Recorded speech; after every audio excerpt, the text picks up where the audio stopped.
स्वागत है आपका अपने चैनल एकलव्य स्टडी पॉइंट पे। और मेरा नाम है सचिन और आज की इस वीडियो में हम लेटर टू एडिटर देखने वाले हैं। क्लास 12th की इंग्लिश का ये मोस्ट इंपॉर्टेंट लेटर है जो कि हर साल आता ही आता है और आपके सिलेबस के अंदर लेटर टू एडिटर और लेटर जो है जॉब वाला जॉब लेटर जिसे हम कहते हैं सिर्फ वही है।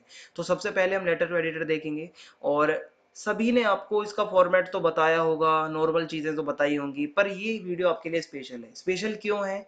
क्योंकि लेटेस्ट फॉर्मेट आपको बताऊंगा और कुछ ऐसी लाइनें आपको बताने वाला हूं, अगर वो लाइनें याद कर लेते हो तो चाहे टॉपिक कोई सा भी आ जाए एग्जाम के अंदर एडिटर का, अगर वो लाइनें वहां पे उतार भी दोगे, उसको थोड़ा एडिट कर दोगे तो आपका काम बन जाएगा। टाइम बचेगा, पेपर के अंदर ज्यादा सोचना नहीं पड़ेगा और आपका काम पूरा बन जाएगा। तो चलो देखते हैं क्या है वो चीजें। सबसे पहले जनरल टिप्स आपको बताता हूं कैसे हमें करना है। ठीक है, रीड क्वेश्चन केयरफुली, क्वेश्चन को बहुत ध्यान से पढ़ना। ये मैंने सिर्फ ऐसे ही फॉर्मली नहीं लिखा है पॉइंट, इसका एक बहुत बड़ा रीजन है। क्योंकि ज्यादातर बच्चे ऊपर ऊपर से देख लेते हैं बस क्वेश्चन को और खुश हो जाते हैं और लिखने लग जाते हैं, जबकि वो भटक जाते हैं, कुछ गलत ही टॉपिक पर लिख बैठते हैं। टॉपिक को ढंग से समझना, क्या टॉपिक है, क्या प्रॉब्लम डिस्कस की गई है उस लेटर टू एडिटर वाले क्वेश्चन में, ढंग से समझना, उसके बाद लिखना स्टार्ट करना। अवॉइड यूजिंग लॉन्ग सेंटेंसेस, लंबे लंबे सेंटेंस बिल्कुल भी मत लिखना। ठीक है, don't emphasise on a single point, किसी एक चीज को पकड़ लो तो उसको बस खींचते उसको भी मतलब बना बना के खींचते मत जाना। यानी कि एक पॉइंट अगर आपको कोई मिल गया तो आप उसी को आगे खींचते जा रहे हो, ऐसा मत करना। Don't cross word limit, word limit के अंदर रहना है आपको। टू द पॉइंट और ब्रीफ होना चाहिए आपका जो लेटर होता है। ठीक है, आपका जो ये लेटर है टू द पॉइंट होना चाहिए, मतलब कुछ भी इसमें फालतू की बातें नहीं होनी चाहिए। ठीक है, और आपकी जो वर्ड लिमिट है वो 120 से 150 वर्ड के अंदर ही होनी चाहिए। ठीक है, समझ में आ गया आपको? वर्ड लिमिट बिल्कुल भी आपको क्रॉस नहीं करनी है, 120 से 150। ठीक है, यानी कि एक पेज पूरा और अगले पेज के आधे तक या उससे भी थोड़ा कम। ठीक है, 120 से 150 वर्ड से ज्यादा क्रॉस मत करना, यही आपकी वर्ड लिमिट है। और don't use short forms, short form बिल्कुल यूज मत करना। ठीक है, अपने आंसर को अच्छे से लिखना, बॉडी जो अंदर लिखोगे काफी अच्छी तरीके से लिखना, शॉर्ट फॉर्म मत यूज करना। अब आपके सामने फॉर्मेट दिखाता हूं आपको, ये फाइनल फॉर्मेट है, इसको समझ लेना। ये समझ लिया तो समझ लो एडिटर का लेटर कुछ भी नहीं है आपके लिए। सबसे पहले लिखना स्टार्ट करोगे तो सेंडर का एड्रेस लिखोगे जो क्वेश्चन में दिया गया है। ठीक है, अपना मत लिख देना वहां पे, सेंडर का एड्रेस लिखोगे आप वहां पे। ठीक है, पूरा सब कुछ प्रॉपर जो डाटा दिया गया होगा सेंडर का वो लिखोगे। उसके बाद एक लाइन छोड़ोगे और डेट लिखोगे। डेट का फॉर्मेट करेक्ट जो है वो आप या तो इस तरीके से लिखना या इस तरीके से लिखना। एक जो पुराना फॉर्मेट, बिल्कुल उसको हम कह सकते हैं फॉर्मेट है ही नहीं, वो उसको बना दिया था जबरदस्ती, वो मत लिखना। जैसे कि 13 फिर डंडा दे के चौथा महीना फिर आगे जाके हम साल लिख रहे हैं, ये डंडे वाला फॉर्मेट बिल्कुल कतई यूज मत करना।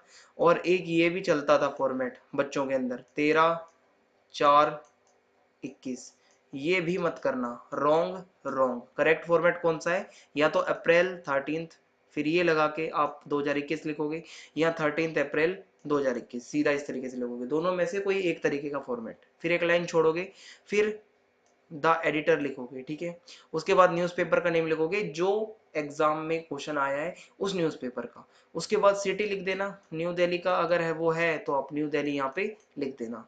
उसके बाद आपको एक लाइन छोड़ के सब्जेक्ट लिखना है। सब्जेक्ट में ध्यान देने वाली बात यह है कि जो भी सब्जेक्ट का टॉपिक होगा, ठीक है, आप लिखोगे जैसे कि रिगार्डिंग, उसके ऊपर जो भी टॉपिक होगा उसको अंडरलाइन कर देना। इससे बहुत अच्छा लगेगा, आपका टॉपिक अलग से चमकेगा। और अंडरलाइन जरूर कर देना थोड़ी डार्क सी। फिर सैल्यूटेशन देंगे हम, जिसमें हम रेस्पेक्टेड सर लिखेंगे या मैडम। रेस्पेक्टेड ना लिखना चाहो तो भी चलेगा, आज के टाइम पे सीधा सर लिख देते हैं तब भी चल जाता है, सर या मैम जो भी आप लिख दोगे दोनों सीधा चल जाएगा। रिस्पेक्टेड अगर लिखने का टाइम आपको लगता है ज्यादा वेस्ट हो रहा है तो सीधा सर भी लिख सकते हो। अब अपने लेटर को 3 पैराग्राफ में आपको तोड़ देना है, और उस पैराग्राफ को जब लिखोगे तो लाइन मत छोड़ देना अलग पैराग्राफ के लिए, एक ही बॉडी को लगातार लिखना है, लाइनें मत छोड़ना उसके अंदर। 3 पार्ट में बांट देना अपने दिमाग के अंदर लेटर को।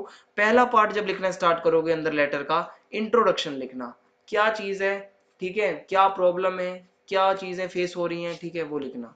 दूसरे पैरा के अंदर डिटेल्स लिखना, टॉपिक की पूरी अच्छे से डिटेल्स लिखना, क्या उसके कॉजेस हैं, क्या उसके इफेक्ट पड़ रहे हैं, ठीक है, सारी चीजें अच्छे से लिखना, डिस्कस करना आम लोगों को उससे क्या दिक्कत हो रही है या जो भी प्रॉब्लम सामने आ रही है। दूसरा पैराग्राफ जो होगा आपका वही आपकी जान होती है कि आपने कितना उस टॉपिक के बारे में लिखा है। पैरा 3 जो होगा उसमें आप सजेशंस लिखेंगे कि क्या सजेशन हो सकते हैं इस प्रॉब्लम के लिए, रिक्वेस्ट करोगे कि अपने लेटर को आप न्यूज़पेपर में प्रिंट करवा पाओ, सॉल्यूशन के लिए बोलोगे कि जो कंसर्न्ड अथॉरिटीज़ हैं वो इसका सॉल्यूशन करें, होप लिखोगे उसके अंदर, ठीक है, आई होप कि आप मतलब मेरा रिप्लाई करेंगे, फिर लास्ट में थैंक यू लिखोगे। लाइन मत छोड़ना, थैंक यू सीधा आना चाहिए, इसी लेफ्ट साइड में सब कुछ आना चाहिए, और थैंक यू से पहले कोई लाइन मत छोड़ना, और उसके बाद यूअर्स ट्रूली लिखोगे आप, ठीक है, लास्ट में, और फिर नाम लिखोगे जो क्वेश्चन में आया हुआ है, अपना नाम नहीं लिखना है, जो क्वेश्चन में नाम आया हुआ है वो लिखना है। ये हमारा फॉर्मेट होता है। ज्यादातर बच्चे जो गलती करते हैं वो डेट में करते हैं, ठीक है, तो डेट का मैंने आपको बता दिया, लाइनें कहाँ कहाँ छोड़नी है ये भी मैंने बता दिया है। अब वो टिप्स और वो ट्रिक्स जो मैं आपको बताने वाला हूँ वो ये है कि सबसे पहले तो भाई सेंडर एड्रेस जो पेपर में आया है वो लिख देना, डेट लिख देना जो पेपर की होगी, फिर द एडिटर लिख देना, ये तो चलेगा, फिर जो क्वेश्चन में न्यूज़पेपर का नाम आया है वो लिख देना, सिटी लिख देना, सब्जेक्ट जब लिखोगे तो रिगार्डिंग पहले जरूर लिखना, ठीक है, ये चीजें वो है जो रटी रटाई है और लिखना है आपको जाके, ठीक है, चल जाएगा, रिगार्डिंग उसके बाद जो टॉपिक है वो लिखना, फिर सर या मैम, ठीक है, जो भी आया होगा सर या मैम लिख के, ये लाइनें ऐसी लाइनें हैं जो लेटर टू द एडिटर में बहुत काम की हैं और आप इसको याद कर सकते हो, और वो लाइनें ये हैं कि through the column of your esteem newspaper I wish to draw the attention of the authorities concern towards the issue of, अब वो क्या इशू है, क्या टॉपिक है जिसपे भी लेटर आया हुआ है वो लिख देना, उसके कॉजेज लिख देना, क्या कारण है उसका, उसके इफेक्ट लिख देना आम लोगों पर और क्या इफेक्ट पड़ रहे हैं उससे, ठीक है, जो भी प्रॉब्लम हो रही है, ये आपको इस तरीके से लिखने के बाद जब थर्ड पैरा पे आओगे जहां पे आपको ये लिखना है कि I hope my letter would find a place in your newspaper and the authorities concerned would look into the matter, looking forward to your reply. ये कुछ चीजें थी जो मैंने आपको बता दी हैं। अब इसमें बस बढ़ा चढ़ा के जो लिखने की चीज है वो यही है कि कॉजेज और इफेक्ट, यही आपके मतलब आपको नंबर दिलवाते हैं, और सारे नंबर फ्री के हैं, जो चीजें मैंने आपको बताई हैं एज इट इज याद करके लिख देना, जाके अभी आप कॉपी में लिख देना इसे, और याद करके ये चीजें लिख देना, इसके अंदर सिर्फ आपको एडिटिंग करनी है किस चीज में, कि कॉजेज और उसके इफेक्ट जोड़ने हैं और सब्जेक्ट में लिखना है, आपका यहाँ पे लेटर का काम बन जाएगा। इसी के साथ हमारी ये वीडियो यहाँ पे समाप्त होती है। इंग्लिश की ई बुक हमारी अवेलेबल है, और एक चीज और कहना चाहूंगा, कमेंट बॉक्स में जरूर बताना आपको ये ट्रिक कैसी लगी और क्या आपको लेटर समझ में आया कि कैसे लिखना है, ठीक है।